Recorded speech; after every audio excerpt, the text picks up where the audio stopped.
Okay, so don't give me shit, but I'm pretty trashed, and I happened, just so happened,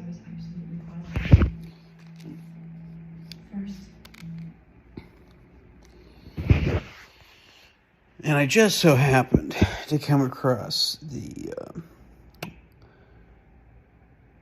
Twilight film on cable, DirecTV. I'm at home with my parents. It's the holidays. Don't judge me, okay? Like I said, I'm trashed. But I had this epiphany. So I read this book a while ago. Didn't finish it, read about half of it, but it was called The Dragon's Legacy. And it interested me because it's a very eccentric story of this guy. I forget the name of the family, claimed to be of this European family, which I think that part was legitimate, it being a European nobility family, one of the obscure, once royal as recently as 100 or 200 years ago, but now it's kind of fallen out of grace with society, kind of a story. And what's interesting about that book and that story is that guy, the author, claimed that there was this connection between whatever vampires were and whatever and whatever elves are, and whatever the faeries are, and whatever the dragon lords or dragon kings are. Which on the surface might sound fantastic, but the more I think about it, I think there's something to this, because it only makes sense to me, or I shouldn't say only, but, well, let me just say this. There's an old Celtic fairy tale, several in fact. Most people don't know this, but the origin of the vampire myth from a historical or literary perspective even goes back to, of course, at some point, Vlad the Impaler, who was the Romanian king who killed a lot of people, put their heads on spikes. But there's also a lot of Irish connections, not just because of Bram Stoker's Dracula either, but because of a very, very old set of tales, one in particular that I'm thinking of, describing this very early version of a vampire, which weirdly and coincidentally enough was depicted as a dwarvish vampire. Which is significant because, I mean, even just in Twilight, which obviously is a modern romance, fantasy fiction, chick flick type shit. But I realized, because it was in that scene where they show Edward or whatever the fuck with the diamond skin. He moves really fast. Let me put it to you this way. If you put vampires and elves and even dwarves and gnomes and all those kind of fairy tale creatures next to each other, the only thing discerning one camp from the other, as far as I can tell, as far as modern imagination, is that one camp is supposed to be blood drinkers and the other isn't.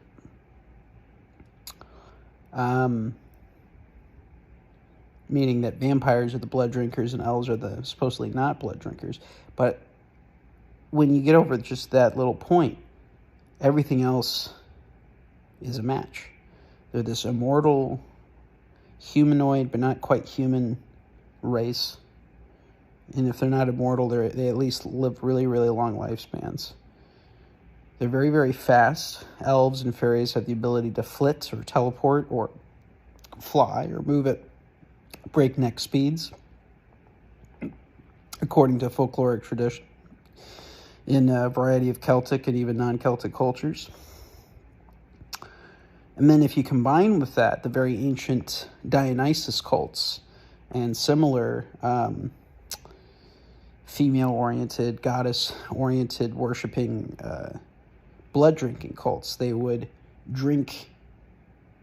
This is a very, very ancient rite, stretching back into the ancient world and paganism in general, where they would actually drink. Of course, there's the whole sacrificing people, drinking their blood and things like that for certain power or whatever.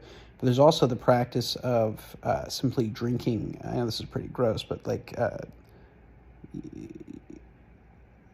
female period blood, essentially, from what would have been treated as a certain kind of seer class of female in the ancient world. As an example, the oracles of Delphi in Greece, just like the oracles in any ancient culture back then, were typically virgins and were typically of a certain genetic stock that was considered, for whatever reason, royalty or divine, just like kingship itself would be traced back in a certain similar way, so that the pharaohs or the kings or whatever you're dealing with was the head sorcerer, head priest, or whatever priestess. But then similarly, you have these female counterparts of the sirens, the nymphs. They're all the same thing. They're the female priestesses to these, supernatural creatures. They're the witches to the, fallen supernatural or demonic beings, or the children of such beings. So they have that ancestral blood of the fairy blood, that elvish blood. And that's kind of the thesis of what I'm getting at, where I'm starting to think that this book that I'm remembering the name of the title now, The Dragon Legacy by DeVere, I think, or something like that. But The Dragon Legacy, I think, is onto something with that idea. That, once again, I'm not saying that the representations of these beings in folklore is literally accurate per se. That could very well be the case as well, by the way. But I'm not necessarily saying that. What I'm saying is that there's enough connections here to show that there's something in common between the folkloric vampire, the folkloric elf or elvishness, and the folkloric, to be of fairy blood. Especially with the connection of this idea of magic and overlapping with the supernatural. I mean, even take Merlin, for example.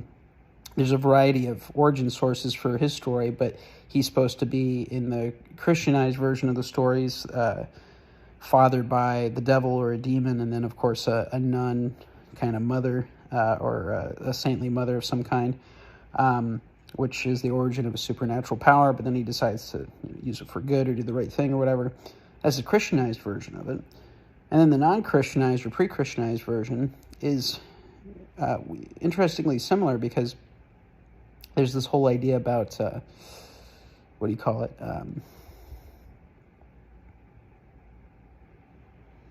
him being of fairy or elvish descent, essentially, which, of course, in pagan cultures would have been honored, and then from a Christian perspective would have been dishonored. But the more I think about it, either there's a variety of supernatural creatures that we're entailing with, or whatever is the supernatural element imposes common traits, but at the same time a variance of traits.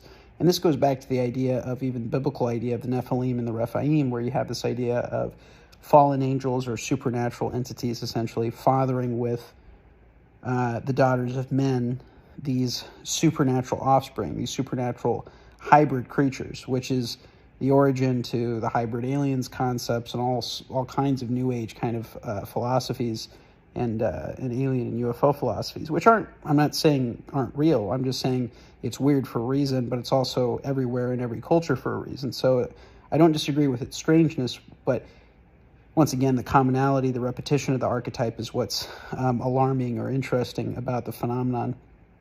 And the more I think about this, I feel like there is this very strange relationship that I'm still trying to get to the bottom of between, once again, whatever the vampire is, whatever the elf or elvish or fairy is, with whatever the alien is, with whatever the Nephilim or Rephaim is, which once again goes back to this idea that there are,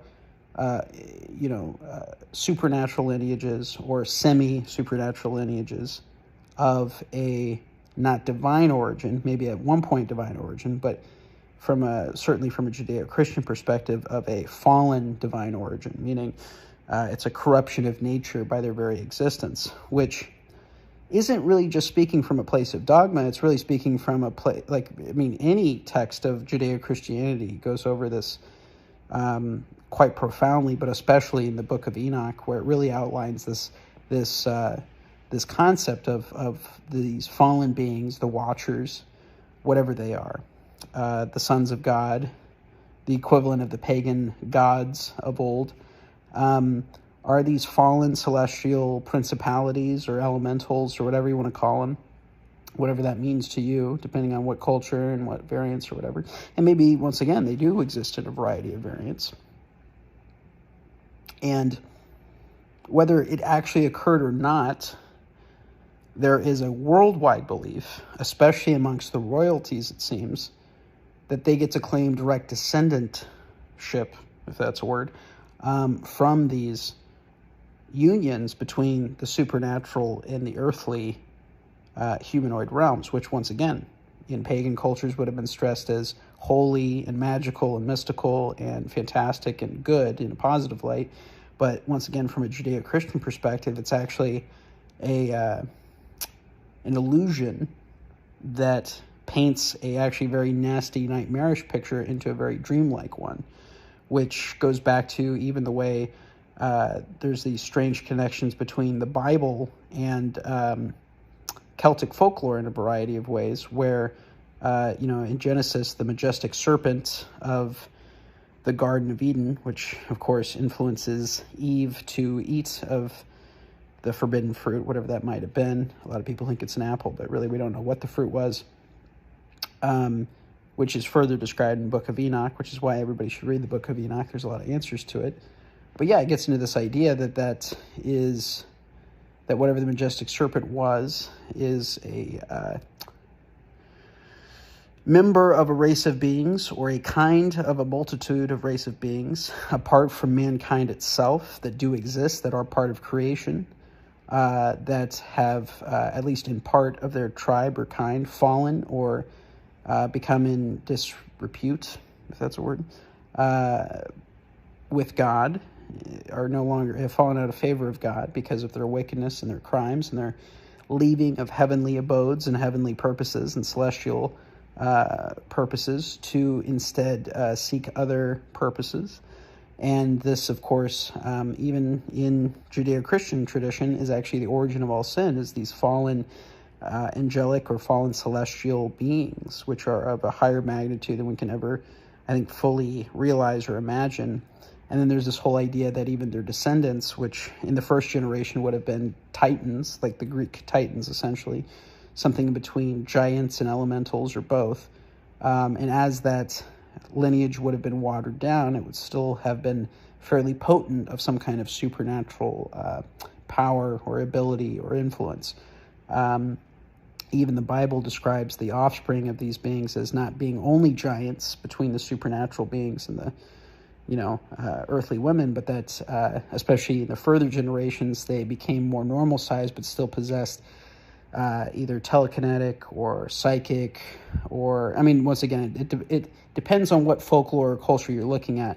There's still a lot of archetypal patterns that occur across all these cultures, but there's a certain level of, they all have mystical, spiritual, intelligence, ability, superhuman strength, superhuman speed abilities in some cases, masters of art, masters of war.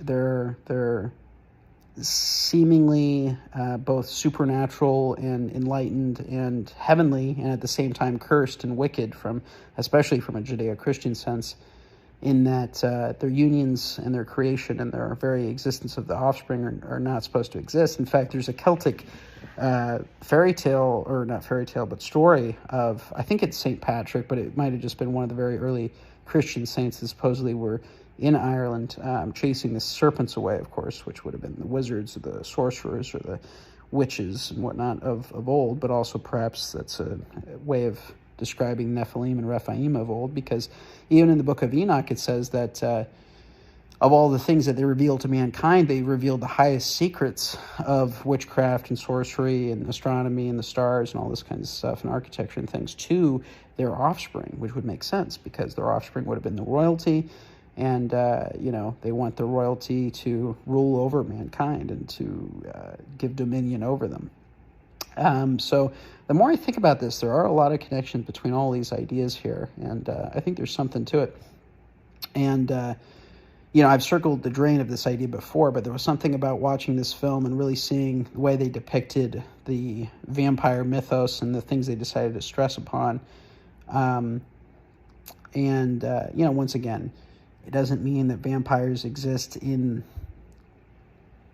this Hollywood kind of way. Maybe they do, right? But it's impressing upon the very real reality of the belief that through such practices you gain immortal strength. I mean, the very idea of drinking blood, I mean, it's the life force in every culture. It's the, you know what I mean? Like, I'm not encouraging to do it. Obviously, what I'm trying to illustrate here is the repetition of this practice throughout culture, just like sacrifice in general. There's this idea that if you sacrifice something, especially if, that's why child sacrifice and all that is a whole thing, because it's believed, oh, well, if you sacrifice the thing that you're most bonded with, it's more likely to actually reap reward, I was watching this story of this journalist today talking about this practice, and I mean, obviously it's worldwide with the human trafficking and Epstein stuff, but she was talking specifically about it occurring in Africa, where it's very common for people to sacrifice their children in order to try to gain wealth or worldly gain. And certainly that would extend, I think, to certain practices of people drinking the blood and doing all the kind of adrenochrome supposed stuff that goes on in Hollywood and politics and everywhere else. But once again, this is a universal of, not that everybody does this, but that it's a universal of corrupt psychopathy throughout human history, which is typically at the precipice of power, tends to participate in all kinds of debaucheries, but up to and including the debaucheries that I'm describing of drinking blood, human sacrifice, child sacrifice, which of course is the darkest of all imaginable sins in my view anyway. Perhaps only even remotely equatable with sorcery or demonology, or not demonology, but working with demons in general. So I don't know, it's a very interesting idea. I think there is something to this idea that there's a connection once again between whatever the Nephilim, Rephaim, and their descended lineages are, and then this idea of vampires, this idea of elves, this idea of faeries. Once again, maybe there's more of a multipolar answer than just that, but I think there is some connection with all of that, and even the UFO phenomenon. I really do see a lot of connections with that. And then, if you really think about it further, too, it's very weird that, I don't know, it's very weird that these connections are there at all, and that royalty is so obsessed with them. And then there's the whole cult of Dionysus, and originally it wasn't about drinking wine, it was about drinking blood, and once again, drinking the blood of the virgins, all this stuff at the full moon. And I don't know, there's something about this that seems very archaic and eternal, but in a dark way. Like, it's not eternal, but it goes back to a very ancient point in human history, and maybe even our genetic memory at some level of, something in the ancient past that sparked all of this. And maybe it was just like the Bible says, just whatever the Baal or Moloch worship was, this early ancient pagan influence to sacrifice and to drink blood and to participate in all this wickedness and evil for the sake of some sort of short-term or worldly gain, but of course at the cost of your eternal soul, which is the whole kind of, manifesto, if you will, of Judeo-Christianity, which even if I wasn't Christian, I would see the merit in it with studying as much things as I've studied. And even, once again, the Book of Enoch unlocks so much of this, because even the Book of Enoch refers to, and this blew my mind, because I read this about a week ago, or sorry, not a week ago, that was something else. Sorry, I read this last night when I was rereading the, Enoch 1, which I think is the Hebrew or Aramaic Book of Enoch, because there's 3 different books of Enoch, where it describes how these women who were the wives of these fallen angelic beings, such as, I won't name them here, but all these fallen angelic beings, that these women became the sirens. They became, well, in the Book of the Enoch, it specifically says they became the sirens, meaning they are the wicked women that drowned men at sea, but they also drowned them in rivers, according to Irish and Brythonic mythology, right? And what did Christopher Columbus see when he came to the New World? He saw UFOs, but he also saw mermaids, or i.e. sirens, who were nefarious for what? Being very youthful and attractive, and would sing magical songs that would enchant the sailors, that would drive them mad, and then they would drown them under the sea and eat them, drink their blood, do whatever they do. Some kind of consumption of the human life force, obviously, which once again speaks to their spiritual and mental state of being in this state of wickedness or evil, where they feed off of doing deliberate evil, especially in the case of human sacrifice or human murder. So once again, we have this connection between the sirens, the elves, the nymphs, the vampires, all of these things that are hallmarks of not just paganism from a Judeo-Christian standpoint, but of are hallmarks of all religious and mythological impulses of the ancient world outside of Judeo-Christianity. And once again, there's this weird connection between, sirens are specifically a way to refer to mermaids from an Irish perspective, by the way. And the fact that the Book of Enoch, which is a very, very ancient text, at least 1,500 to 2,000 years old for the Hebrew or Aramaic version, the fact that it references this union between the two, and that this is the origin of witches, and that origin of witches is from the union of these fallen angels and what those fallen angels taught these women, and of course their offspring, and the fact that it says that these women who were wifed to these fallen angels were or became the sirens, literally is what's written in the Book of Enoch. It's a screaming connection to all of this stuff. And just as a weird side note, not only does Ireland and Scotland culture claim ancestral connection to an Egyptian princess named Princess Scotia or Skoda, but there's also this whole parallels between, the stone worship stuff and the megalith sites and the construction sites that they did, the concentric ring circles that they did, the cannibalism that's been found at these sites, even sites that weren't there, Gilgal Rephaim in the Middle East, which is supposed to be this construction of the Rephaim. Rephaim are the children of the Nephilim. Nephilim are the children of, once again, the fallen angels,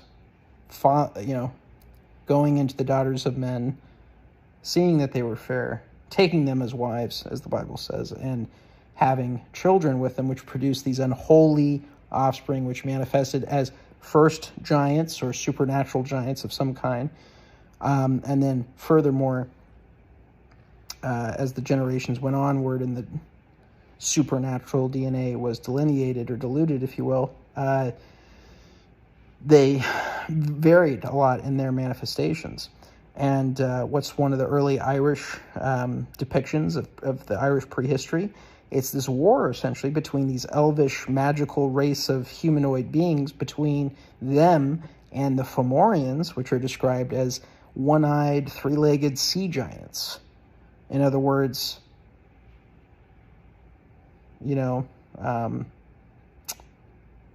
unnatural, mutated, divergent forms of life.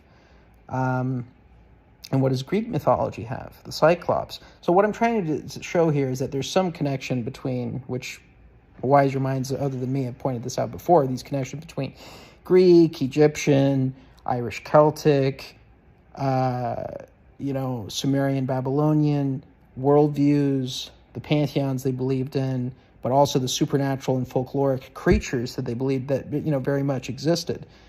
So, I don't know. I could be wrong, but I'm pretty sure the guy who wrote The Dragon Legacy was onto something, even if his whole thesis or claim of there being, him being related to this thing and it being real. My point isn't necessarily saying that it's real. My point is that these stories are real, and that, even if we're all really just humans at the end of the day, right, which is very, very plausible, obviously, that these stories and folklore are believed by some of the most significant royalty that has ever ruled humanity. And that doesn't legitimize its reality. It legitimizes the reality of it being taken seriously by very important, foundationally important members of society. And once again, I think that there's something very resonantly interesting with all this stuff and its connections, even with the New Age movement and channeling and all this stuff. Just as an example, High Brazil is this very interesting, mysterious, what's called a phantom island, which means it either did exist and no longer does, or is now beneath the earth, or beneath the ocean, or it never existed, where it appears on old maps, ancient maps, but not on new ones, and that it can't be found today, right? I believe it was the Rendlesham UFO forest incident, where there was some kind of data that came in that gave coordinates through some kind of either channeling event. I forget the specifics of it, but I'm pretty sure it was connected to the Rendlesham Forest UFO incident. You have some channeling that occurred, and they wrote down these coordinates. And then when they wrote down the coordinates and looked up where the coordinates were, it's literally the exact freaking location that the Phantom Island, supposed Phantom Island, off the coast of Ireland, in the southwest of Ireland, off the coast of, I think, Cork, where High Brazil supposedly existed, which is this Phantom Island that was spotted as recently as the late 1800s by eyewitnesses off the coast of Ireland. So whether it's a phantom or a mirage or a spectral projection vision, however you want to describe it or articulate it, there's obviously some reality here with it being a thing, if you will, and that there's this weird connection once again between vampires, the pagan gods, the elves, the faeries, the aliens, the Nephilim, the UFOs. Am I forgetting anything? The royalties of humankind. If anything, I might just be stumbling upon what the elites believe, and there could be absolutely no truth to it, right? But then I think once again, of what the Bible always talks about. And what does the Bible always talk about? In several parts, even Christ talks about this idea. In fact, you could sum up the entire Bible, it's been said before, with this very simple narrative of, I'm going to paraphrase here because I'm drunk and I'm going to butcher it, but essentially that because of this evil and corruption, which began in high celestial or heavenly places, there was a corruption and a denigration of nature itself, which manifested in the creation of hybrid or unnatural, unholy bloodlines or lineages, which even the Bible refers to in the archetypal representation of saying that essentially that the children of man, or the children of Christ, or the children of David, or the children of Abraham, the children of Adam, essentially, will be at eternal war with the children of the seed of the serpent, which implies that if not through Eve or through Lilith or through some female at some point in time, there's this confirmation once again of a union between the supernatural angelic beings that were never meant to sire children in the same way that earthly peoples and beings do, humans, that they sired through their witch wives, their siren wives, their nymph wives, which makes sense, nympho, right? Nymphomaniac, as far as etymology roots here. That through that union, they create this hybridized race of supernatural origin, of psychic or higher intelligence or higher supernatural intuition of some level, or maybe higher biological ability of some level, be they giants in the oversized sense, or maybe just giants in a supernatural sense, that used and profited off of the inherited wisdom that was revealed to them by angelic beings, or formerly angelic beings, who did not have all the secrets of heaven, as the book of Enoch in the Bible lays out, but were only given part of it. But because they thought they knew all of it and wanted to take their destinies in their own hands in the way that they did not sing their morning song. They did not fulfill the purpose of their angelic and celestial spheres, and instead took wives and fathered children and created empires and taught to man all this witchcraft and sorcery and how to work with demons and how to cut roots and pharmacology and pharmacopoeia, all these different things, which I don't even think any of them on their own, as far as I'm aware of, are bad. In fact, the Bible seems to paint the picture that the problem was that they circumvented the purpose of time to give to man things through a shortcut, essentially, rather than having man strive for heavenly secrets, right? And that through these unholy unions, they taught these witch women, essentially, all of this knowledge, which included things that were very heinous and wicked, from drinking blood to human sacrifice to going to war to how to build the best weapons and all these things. I mean, most of the charges against these fallen angels have to do with teaching mankind the art of war, the art of witchcraft, the art of sorcery, which once again is making deals with demons essentially instead of making deals with God. Instead of seeking God for answers or wisdom or power or glory or asking God for forgiveness or asking God for, hey, can you do this for me? Instead, you're interceding upon very evil, demonic, fallen things that thought they could pretend to be God or at least take liberties into their own hands, which comes back to this picture that they want to paint of what these things are. Oh, they're misunderstood. Oh, they're the outcasts. Oh, you need to feel bad for them. Rather than realizing that it's literally Satan trying to convince you that he's actually a good guy, which makes sense, right? Because he used to be an angel, so he even presents himself as an angel of light, as the Bible says, right? And not just him, but all of his children, right? We would do this. And it's interesting because, once again, going back to Celtic and fairy faith folklore, there's this interesting phenomenon of the story of the fairy king who talks to either St. Patrick or some Christianized Christian person who basically, the fairy king asks him, he's like, oh, what's meant to happen to us or whatever, or do we have forgiveness or whatever from God? And he says, no, the decree came down from heaven. You and your offspring, i.e. the Nephilim or Rephaim, will never be forgiven and will never be given refuge or respite or repentance, essentially, that they will be wiped off the face of the earth and forgotten. And this is important fundamentally because this is what's illustrated in the Aramaic Hebrew version of the Book of Enoch, which is considered by most as the only legitimate version. The others are more fictional, literary reinterpretations of the idea of the story, if you will, from what I can gather anyway. Because in the Book of Enoch, Enoch is literally, amongst many other things that occur, Enoch is literally charged with interceding on behalf of the fallen angels, including the highest of the fallen, or the leader of the fallen angels, which would be essentially Azazel, or the Lucifer, or Sam, the devil essentially, and all the fallen angels, the fallen 200 that descended upon Mount Hermon and took wives as they pleased, etc. He intercedes on their behalf. He goes down to the river Dan, which is interesting because tribe of Dan, Danu, the Tuatha De Danann, like the Irish Celt gods, or the race of elvish gods, or magician gods, or magician men, whatever they were. So there's an interesting connection there. So he goes to Mount Hermon, and he goes to the river Dan, which is connected to the tribe of Dan, the tribe of Seth, which would be the Scythians. So the Danans and the Scythians are the Celts and the Irish and the Germans and the Norse. It's all those kinds of people, right?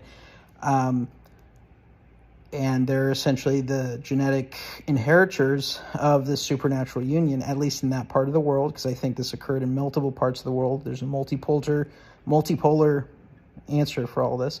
But it's interesting because I think that these things really did occur. And so anyways, the story is Enoch goes down to the river Dan, and at the base of Mount Hermon, where the fallen angels descended, where there are Egyptian temples, by the way, and there are Hebrew and Abrahamic temples, and there are pagan temples, and all mixes of things on that mountain to be found, and that it is the same mountain that the Greeks said the Mount Olympus and the gods existed on. So there's this huge overlap of all the ancient world beliefs of things that occurred at this one central geographical location.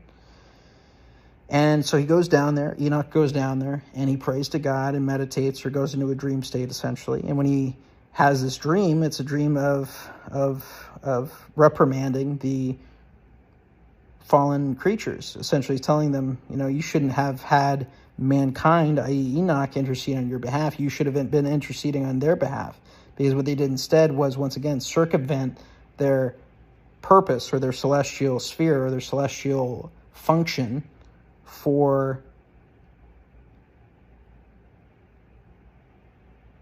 not just doing what they wanted, but doing the most wicked, heinous, evil things imaginable. And for that reason, they and their offspring, no matter how much they repent throughout the history of humanity, according to the judgment that came down through Enoch by God himself, they will never be forgiven. I mean, it's a very depressing sentence. And what's interesting, once again, is that there's a completely separate story here that doesn't just come from the Christianized version of events in Ireland, where they basically are like, the fairy king was like, hey, what's the deal here? And the Judeo-Christian representative basically tells them, you're fucked. You and your line, your lineage, i.e. the Nephilim, the Rephaim, whatever they were exactly, some point along the lineage of the supernatural offspring, some point along the seed of the serpent, one of the lineages of the seed of the serpent. He says, no, you don't get it. You're fucked. God says you and your offspring will never, you'll live 500 years or something like that, and then you'll die. Like you might have a long lifespan, but after you die, there's no everlasting life for you. There's no forgiveness. There's no life in the spirit world. You're fucked. You're doomed. You're damned.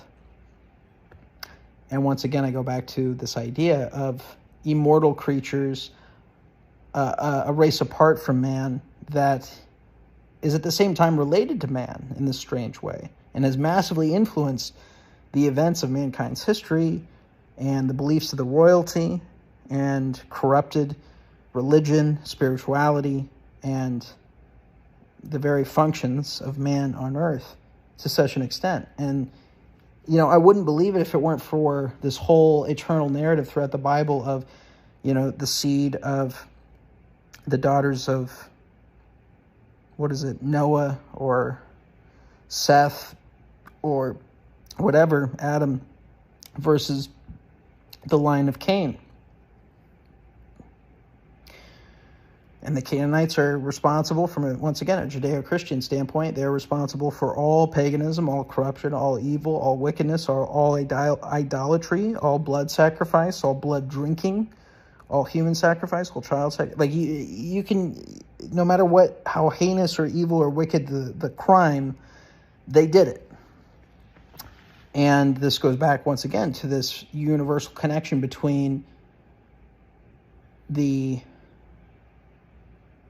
biblical parallels between the Bible and all of the ancient gods of the ancient world, no matter what culture or religion or country you were looking at.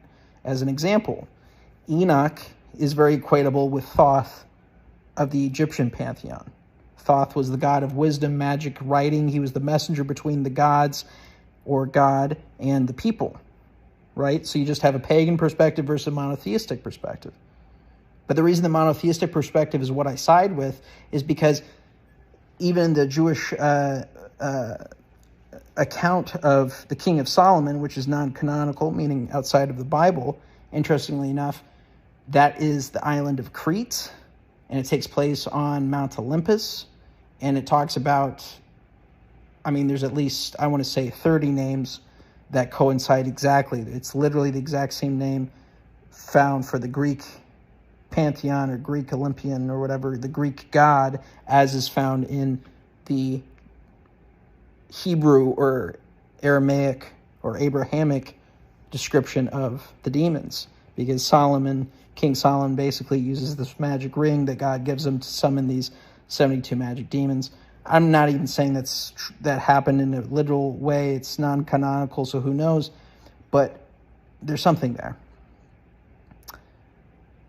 And I'm trying to wrap this up because there's a lot of shit in this. But yeah, basically Enoch is equatable with Thoth of the Egyptian mythology.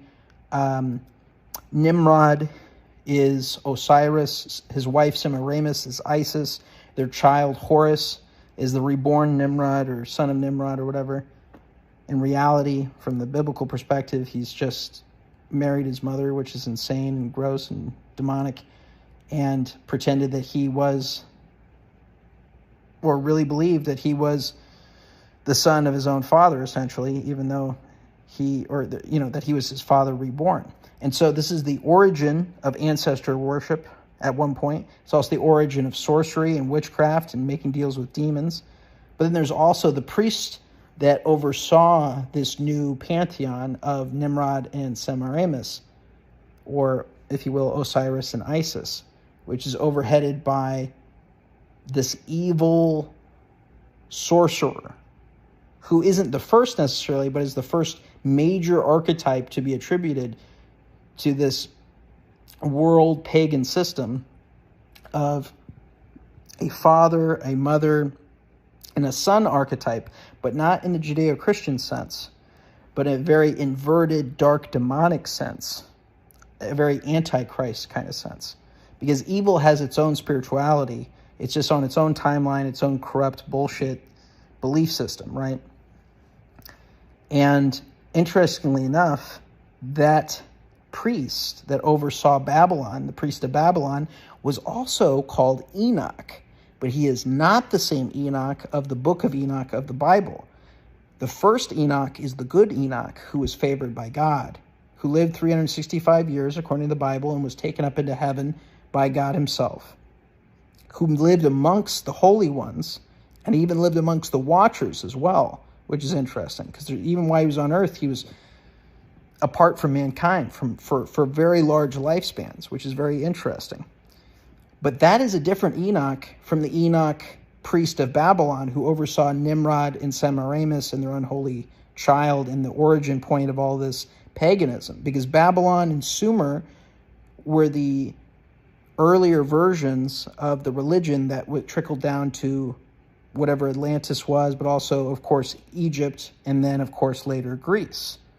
And the Enoch of this Babylonian, Greco-Roman, Egyptian, Sumerian, Atlantean cult religious system, because it wasn't worldwide in the sense that it was one government, but it was worldwide in the sense that it was one religious cult built on wickedness, blood sacrifice, cannibalism, sorcery, witchcraft, etc.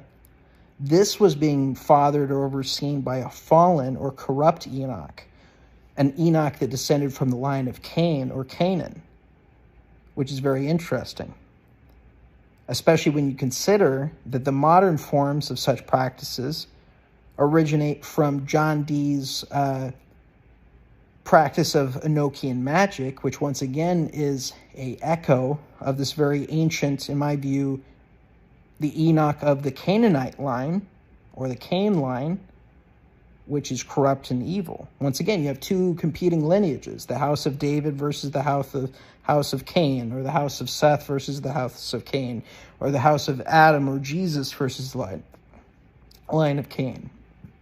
Because the line of Cain gives you Nimrod, gives you, the Roman, all the Caesars later on. Like, you realize when you trace this back enough that if everything is true, either way, all of the royalties of the world believe this shit anyway, so it doesn't really matter if it's true or not, but it does matter.